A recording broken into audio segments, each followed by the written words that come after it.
Growing up, we were taught that the Fire Nation was the greatest civilization in history. And somehow, the war was our way of sharing our greatness with the rest of the world. What an amazing lie that was.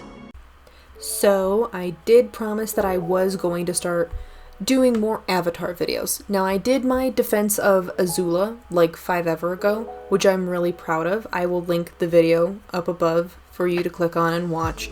The reason, though, why I want to talk more about Avatar is because I was actually having this discussion with a group of longtime friends, and the subject of why didn't Aang actually destroy the Fire Lord at the end of the series did come up into conversation. Now, the point I'm about to make is the point I made to these friends. But the consensus was, well, it was a show primarily aimed at small children, so generally they probably weren't going to get away with actually just being like, okay, it's time to kill the Fire Lord. Because up until that point, even the death of, Jet in the series is implied. It's not actually confirmed. So the subject of, well, why didn't he do it, is a sore spot for a lot of people that are old-time fans of Avatar. And it's the reason why Legend of Korra was kind of seen as really good, is because deaths that happen in that one are kind of confirmed. They don't really dance around it. They pretty much go, no, yeah, he's gone. Straight up. But Korra was aimed at a little bit of an older audience, so they could get away with more. So that's what we're talking about today, is why didn't Aang destroy the Fire Lord? And it's actually, amazingly enough, linked to something entirely different. World War II was a global conflict that lasted from 1939 to 1945. The vast majority of the world's continents, including all of the great powers, fought as part of 2 opposing military alliances, the Allies and the Axis. Many participants threw their economic, industrial, and scientific capabilities behind this war, blurring the distinction between civilian and military resources. Aircrafts also played a major role enabling the strategic bombing of population centers and the delivery of the only 2 nuclear weapons ever used in war. World War II was by far the deadliest conflict in history, resulting in an estimated 70 to 85 million fatalities, mostly among civilians. Tens of millions died due to genocides, including the Holocaust, starvation, massacre, and disease. In the wake of the Axis defeat, Germany and Japan were occupied, and war crime tribunals were conducted against Germany and Japanese leaders. So, what was the cause of World War II? Well, the causes of World War II were debated, but contributing factors usually include the Second Italo-Ethiopian War, the Spanish Civil War, Second Sino-Japanese War, the Soviet-Japanese border conflict, the rise of fascism in Europe, and European tensions in the aftermath of World War I. World War II is generally considered to have begun on September 1st, 1939, when Adolf Hitler invaded Poland. The United Kingdom and France subsequently declared war on Germany on September 3rd under the Molotov-Ribbentrop Pact of August 1939. Germany and the Soviet Union had partitioned Poland and marked out their, quote, spheres of influence across Finland, Estonia, Latvia, Lithuania, and Romania. From the late 1930s to early 1940s, in a series of campaigns and treaties, Germany conquered or controlled much of continental Europe in a military alliance with Italy and Japan, and other countries called the Axis. Now, for a little bit, Russia was part of the Axis. And then, as one does, Germany got a little bit too big for their britches and royally pissed Russia off, and Russia turned the tables and joined the Allies. Not because they felt any particular way about the Allies, but because I would rather fight the person that is trying to take over my territory with the people that are trying to fight them than play this game solo. Realistically, right? It makes more sense to join the opposite team than deal with a headache of this magnitude all on your own. Now, following the onset of campaigns in North Africa and East Africa, and the fall of France in the mid-1940s, the war continued primarily between the European Axis powers and the British Empire with the war in the Balkans, the aerial battle of Britain, the Blitz of the United Kingdom, and the Battle of the Atlantic being some of the most memorable fights. On June 22nd, 1941, Germany led the European Axis powers in an invasion of the Soviet Union, opening the Eastern Front and the largest threat of war in history, and this is right about when Russia had officially had enough of Germany's nonsense and switched teams. The war continues, as you've seen in almost all of the World War II movies, and now we get to the part that actually kind of is what my thing hinges on. Realistically, why would I talk about Avatar in conjunction with World War II? Because the idea of not killing the Fire Lord is relevant to the very vocal but minority group that believes that Hitler's death was faked and he somehow managed to escape to Brazil along with several of his high-ranking officials. Now here's the thing. Does that sound like a real big conspiracy theory? Absolutely, it sounds like a big conspiracy theory. But it's a conspiracy theory that a lot of people hold the belief of is because sometimes I think most people don't even know that Hitler died by suicide. For real, that is how legitimately Hitler passed away. Soviet soldiers were in the middle of scouring the streets of Berlin above his head, looking for him in basically 1945 in April.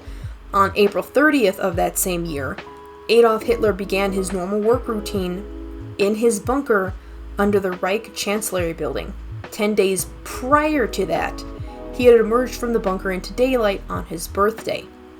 He inspected with a trembling hand a group of boys sent to defend the city against the Red Army in the name of Hitler's professed philosophy of racial superiority.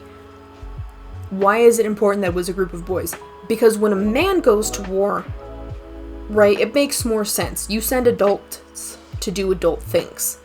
You don't technically send children, but the fact that most of his army up until this point was mostly defeated or at the very least detained by opposing military forces, all that was left were kids, little boys.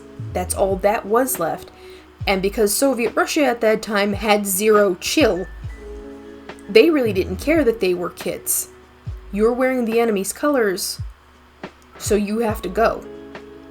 On April 29th, he had completed his will and last political testament and married his longtime mistress, Eva Braun. Braun? B-R-A-U-N? Doesn't matter. You know who she is if you know history. Word had spread that Benito Mussolini had met his death down in Italy, and that seems to be what really pushed Hitler to the edge, is because reports came in that Mussolini's corpse, along with that of his mistress, Clara Petacci, had been smashed in a fury by a mob and then hung upside down outside of a gas station. Realistically, that makes sense. Italy, up until that point, had basically been taking L's left and right, so I imagine that most of the general population was very, very super over it. And then, well, it just happened. Literally, it just happened. Hitler decided in that moment, on April 30th, 1945, he knew he wasn't going to win. He knew he wasn't going to get out of this. He looked upon everything that he had done, everything he had lost, and everything that was coming for him, and realized, this is it. It's game over. There's no way for me to win. So he killed himself. And his body was found in Berlin, and it was made very public knowledge. So what does this have to do with Avatar? Well, let's say that, in theory, right, Aang had actually killed the Fire Lord, right? And it became very known, very public knowledge. Cool. There would be nothing stopping supporters of the Fire Lord from spinning this story that not only had the Fire Lord somehow survived his interaction with the Avatar, he had managed to escape and was still alive, planning revenge in some remote Earth Kingdom territory that people just really didn't go to, trying to rise up his next, I don't know, Phoenix King debacle. That's the best thing I can come up with. Because at this point, too, in the series, Azula is still alive. She's also detained. And his supporters would more than likely support his daughter's claim to the throne than his disgraced son's claim at all. Because right up until, all of this, Zuko was more than happy to enact the Fire Lord's will, but then he switches teams. He basically pulls a Russia move, like, nah man, this is whack. But Zuko actually pulls this because he actually feels that what the Avatar is doing is going to do demonstrable good for the world as a whole. So that's the reason why he switches. So why doesn't Aang kill the Fire Lord? Because basically we're going to run right back into this same debacle from forever ago of something Hitler is somehow still alive and down in Brazil and blah blah blah. And this is the part that bothers me, is because World War II happened quite a bit ago, right? It's been a hot minute since the 40s. Granted, we're 20 years from going back to the 40s, but until we get there, right, we're 20 years shy of 100 years. Take that knowledge as you see fit. The reason why I bring this up is because World War II, up until this point, has been greatly, mystified and, glorified to a point that, yeah, we get it. It makes a lot of sense to go there, but there were wars after World War II. Why don't we talk about them? Because those wars come with a lot of political tension. It's the reason why we really don't talk about Vietnam. We don't talk about Bruno, no. We don't talk about Bruno. But we don't talk about Vietnam. We should, but we don't. Well, what do you mean we talk about World War II a lot? How is it mystified so much? There are a bunch of movies, and I mean a bunch of movies, that talk about World War II in a way that boggles my mind. It does. It bothers me so much. To the point where it's like, I can't even begin to describe to you whether or not I'm aggravated about it because they talk about it so much in a million other different movies that are on screen right now, or the fact that some of these movies are really good, like Inglourious Basterds. I love Inglourious Basterds for two reasons. One, this is not at all in the realm of even historical possibility. This is hardcore historical fiction, but you kind of really do not care. Because you just can't. Because who among us has not had the idea of, I'm just going to take this bat and smash your teeth in to a Nazi? Because there's really no way to make the Nazi party sound good. You can't. It's the reason why in the X-Men movie, when Magneto is talking to the men who were part of the Holocaust that he survived, he makes it a point of saying the average man was Hitler's army. The common man. There were no super soldiers, there were no politicians, there were no super geniuses until much later. It was the average man, the everyday man, your neighbor, that was the monster that eradicated thousands of people for some bullshit ideology that makes no sense. It doesn't. And it's an ideology that we do actually see kind of pushed in the Avatar universe. Follow me on this. In the Avatar universe, it is implied that because the war has been happening for 100 years, a lot of people don't even probably remember how it started, which is fine. Even if the war had only happened 100 days ago, most people probably won't care how it started or even why it started. They'll only remember the fact that it has begun and they're caught in the middle of it. Add on top of it the fact that the Fire Lord has been seen, and it's shown to us in the story, that he's been separating benders from their non-bending relatives in villages. He literally puts a bunch of earthbenders out on a ship in the middle of the ocean under the, under the guise of basically being benevolent. It's not. They're earthbenders. They're out in the middle of the water, and until Toph figures out how to metal bend, those earthbenders have no way of getting off of that ship. They have no way of getting off of anything. It's also the reason why we've seen when Suki, Sokka, and Zuko are trying to break out all the people from that island that's a prison in the middle of a, I don't even know, like a volcano, a steam volcano. Those were all firebenders. They weren't going to get around the water. There was no way. And before somebody says, oh, lava bending, we can't talk about the Legend of Korra stuff because I said it in my Legend of Korra video, which I will link here. After Aang and Zuko and the gang defeat the Fire Lord, all these benders now have a chance and opportunity to explore their bending. Prior to this, they'd been under the Fire Lord's thumb for quite a long time. Realistically, it echoes what was probably done in World War II Germany. If you could pass for their Aryan ideal, or, just really subscribed to their bull honky beliefs, you were pretty much in the clear. And the people who didn't, the people who were put in the camps, well, unless you had something to offer, like work, like in Schindler's List, you really, really, really were not getting out of those camps. You weren't. That's just one of those sad, tragic, events that just happened. Also, tangent on this, did you know that Schindler's List was actually made back in 1993, but the whole movie is black and white? The reason why is because when Spielberg was filming it, he wanted to really hammer in home the fact that all the blood you do not see, but it is implied to be there, makes it even worse. Yeah. And apparently during the filming of that, because Schindler actually used actual Jewish people, right? Like Jewish descendants of people who survived the Holocaust, it was twice as hard, is because that wound was probably still really fresh for those descendants.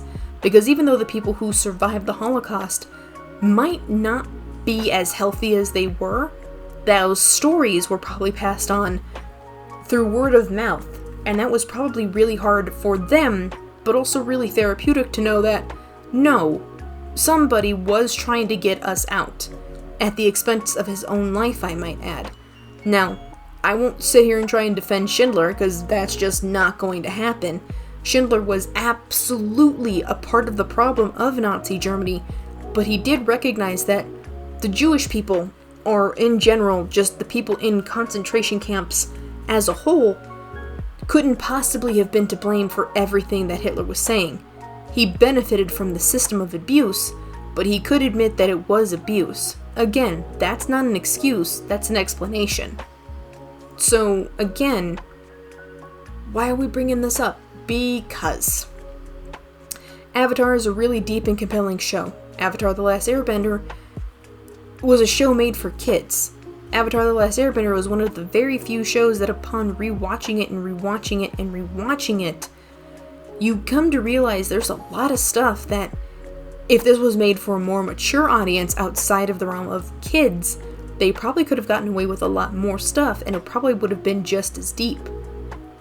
But it's fine the way it is. It doesn't need to be deeper than what it already is. There's plenty to pick apart. It's the reason why people still keep talking about it. And I suppose that's also the reason why people still keep talking about World War II. The fact that 70 to 85 million people died, and most of those were civilian deaths, often is what makes a lot of people pause. Is because while there were other wars that preceded World War II, World War II is the only war in living memory that actually makes you go, wait, why were we doing all of this? Because in World War II, civilians were encouraged strongly to help with the war effort. Women went to work helping make machines of mass destruction in America. Children were demanded to just gather up tin cans in order to help their mothers. Anything that wasn't immediately needed for the home front was always sent to the boys overseas, because they needed it more. They got to the point where women in the States actually started wearing a brand of lipstick called, basically, either Liberty or Freedom Red. Rosie the Riveter also became a thing in here because women joined the workforce en masse, because unless their husbands or sons were too sickly to fight, the boys went, and the boys went hard. Now, a lot of people, right, try to pull this thing of like, oh, well, if America hadn't showed up, blah, blah, blah. Prior to the bombing of Pearl Harbor, America was very, very content to not be involved in the war overseas. Mostly because it didn't involve us. That sounds like a them problem. It's not an us problem. Amazingly enough, though, while World War II was happening before America got involved, we actually did have an issue of a lot of German immigrants who had come over prior to the war starting properly, actually advocating for Adolf Hitler, because they understood where he was coming from. It was still their home country, so of course they were going to talk positively about it. It's also the reason why, when those German immigrants were later found, people gave them criminally offensive side eyes because it began to look like maybe they might be spies. Most people probably don't know this, but the same thing that happened to the Japanese immigrants, even if they weren't immigrants, people that were of Japanese descent that had come here, were put into America's own version of concentration camps because the idea that they might be spies was very, very scary to the American public back then. George Takei, or as you know him as Sulu on the original Star Trek series, survived one of those camps. Not that we were doing anything horrible, but we made it a point of, we don't trust you, and that's never going to change. Despite the fact that some of those people that were put in those camps were 2 or 3 generations born here in America, while the Japanese population had held on to their core values. It was still something that, well, you were given a look, because you weren't quite the right color, you weren't quite the right nationality, were at war with your country, despite the fact that some German and Japanese immigrants had never even been to their country.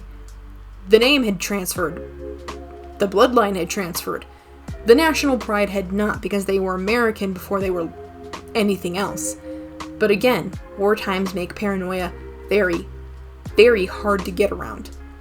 So while World War II is almost 20 years shy of 100, it doesn't really change the fact that 80 years is really hard to wrap around most people's minds.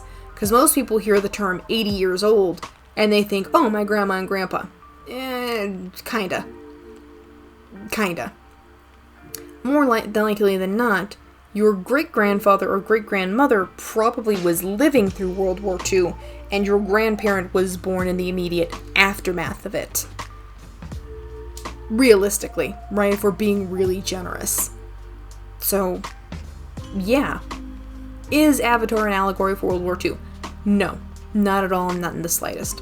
However, it is prevalent to note that while Avatar is a really deep and compelling show, World War II seems to be a really deep and compelling thought piece that everybody and their mother has their 2 cents about. I'm going to be completely honest. I feel like I was born in this war. I fought in this war. I earned medals for this war. I give speeches at schools about this war. I died of old age and somehow got reincarnated to go right back to doing this same bullcrap all over again. That's how much World War II is talked about.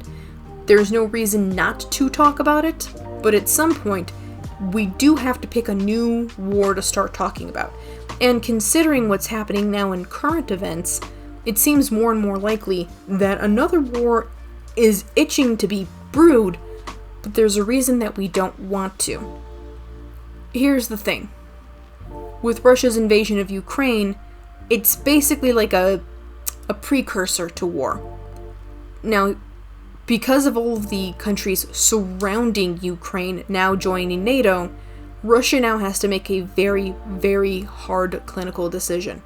If they choose to attack any other country, because Ukraine at this point has been keeping pace with them pretty hard, like, amazingly enough.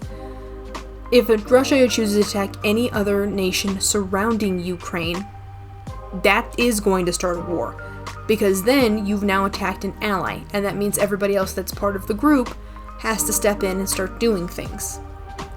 So for right now, we are on the precipice of something very important, but whether or not it actually happens really doesn't matter, is because in this age of modern technology and modern solutions, the obvious answer is right there. And you must be thinking, well, what obvious answer? Nukes. While the 2 nuclear bombs dropped on Japan were very much devastating, they are nothing compared to the bombs of now. The bombs of yesteryear, comparatively, is like trying to compare a firecracker to a stick of dynamite. Both of them can still cause you harm.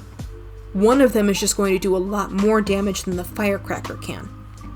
So, while the threat is there, more than likely, a war will never really start. We'll be constantly caught in this never-ending pissing contest, is because with the threat of nuclear war, the idea will always be there and the threat will always loom. The only thing is, nobody will ever push that button. Not really. Because if you push the button, oh, you've most certainly won the war. But you've also lost it. Because assuming, right, and this is a big assumption, you can actually live through that first nuclear blast, there will be much of nothing left for you for surviving, assuming anything survives at all. Now, as we've seen in Chernobyl, apparently wildlife bounces back like there's no tomorrow. But no people really go back to Chernobyl.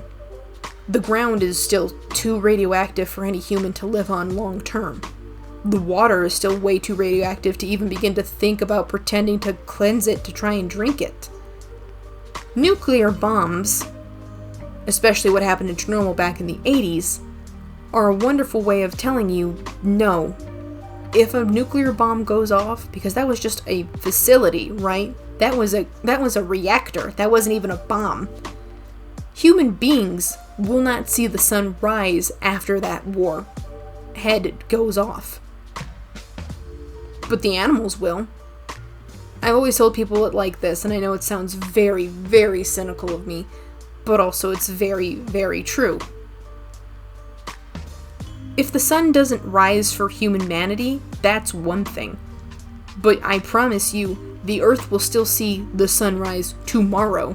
Humans just won't be there to record that history. So, realistically, humans are going to have to get really okay with the idea that maybe we don't last. Right? All this cyberpunk bull honky that everybody's like, oh boy, I can't wait to get there. Maybe we don't. Because realistically, we have been teeter-tottering on the edge of war, no war for forever, but the reason why is obvious and in your face. It's the reason why in The Legend of Korra, for the Avatar series, the war between the water tribes was kind of an inevitability.